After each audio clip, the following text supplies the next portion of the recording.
ఒక అడవిలో ఒక కాకి ఉండేది. అది చాలా తెలివైనది. అదే అడవిలో ఒక నక్క కూడా ఉండేది.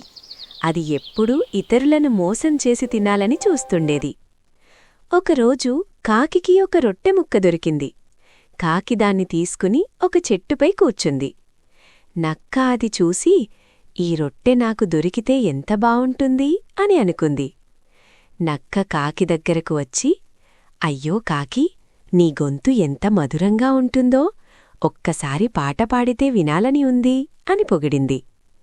కాకి నక్క మాటల్లో మోసముందని గ్రహించింది.